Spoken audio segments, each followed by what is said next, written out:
Okay, so in this video, we're going to talk about what I call quantum strategy. When you're prepping a game plan, you want to take the initiative, you want to decide what happens. The problem is, how do you prepare for, so say here you want to take the person down, how do you prepare for them trying to pull guard? Well, if you have a plan that starts with opponent pulls half guard, like instantly you've given them the initiative. You have to the trick is, and you've given the mental energy, how do you prepare for that without getting distracted by it and giving it too much focus? So you want to have your structure, your intention, but still be ready. And so 2010 Abu Dhabi Pro Trials, I came up with this because a lot of people were pulling guard. I had my own plan to pull guard or to take the person down. But how do you, at the same time, without giving the opponent too much focus or attention, how do you prep? So I came up with this method. Normally I would just do this on paper. So you have your kind of linear top-down game plan, but then at whatever stage things go wrong or something else happens, you draw a hard line and it's almost like you're creating a new reality. So this is one way I would do it. So here I get risk control. Then I would draw a line, and that kind of creates a different situation. Opponent pulls half guard. Okay, so now we're talking about, So now we're talking about a different reality. And this is actually what was cool, 2010 Abu Dhabi Pro Trials, this actually happened where my opponent pulled half guard as I had kind of created my contingency plan for.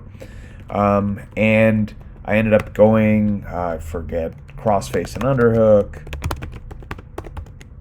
And I felt so relaxed, so ready for that to happen. I remember smiling to myself during the fight because it was like things were unfolding exactly as I had planned.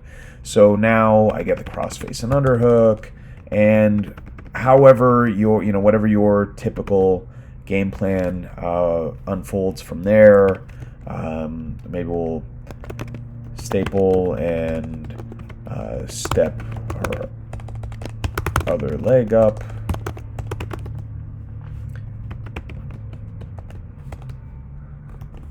And then pass.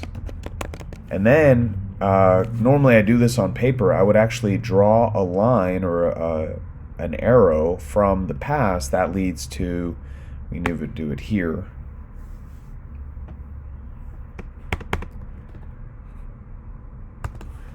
That leads to side control, which then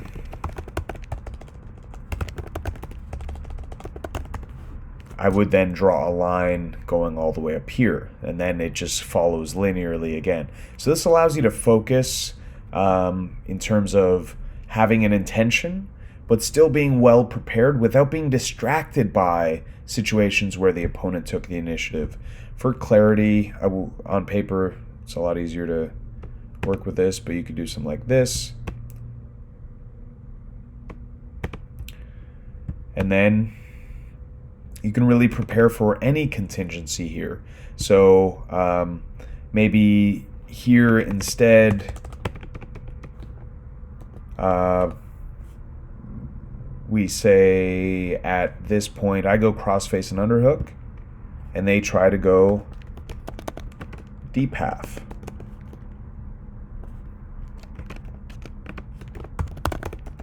The opponent underhooks for deep half. So at that stage, I'm going to switch head side, and I'm going to do maybe a Marcelo style pass.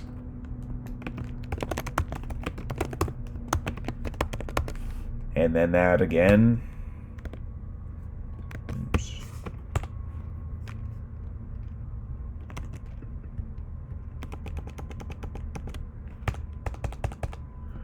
That's going to lead to side, and then I can funnel it back to here. So again, you can kind of prepare for all these contingencies, and you could go as deep as you want. Say we did the same thing. here. And it doesn't have to be that the opponent does anything specific. It could be, say I go crab grab,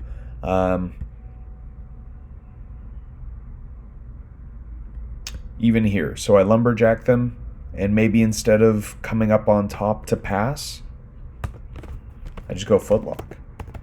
The match is done. Or when I go crab grab, we'll say at this stage, the opponent bases, so, and I would do it like this.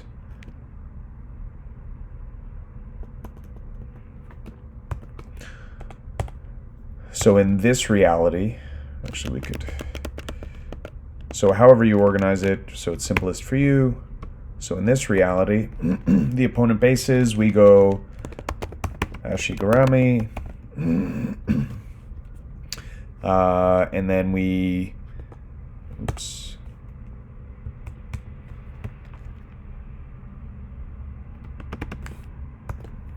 we buckle their knee, knock them over, and then again we can go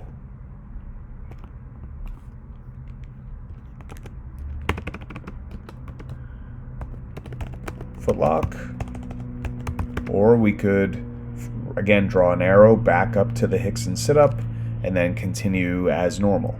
And when we go ashigarami, maybe we go to sweep them, but they base against that, so maybe we switch to, well, might not switch directly to X. I would knock their hands down. Well, normally I draw this in another line, but just for speed, and switch to X. Oops.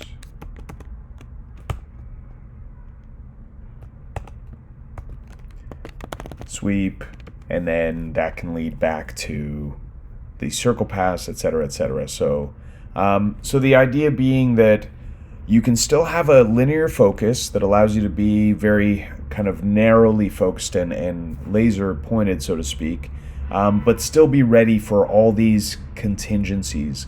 So I find this useful for me for focusing my mind, focusing my training, focusing my game, but still being ready for all the branches without getting lost. It's very easy when people say mind map games to just get lost in all the possible contingencies. So this, and why quantum strategy? Because you're kind of preparing for multiple realities at once. So hope this is helpful, and definitely, you know, at a minimum, start with a basic game plan, start with a few, but you can prepare for the various possibilities that come off of that and feel really well prepared.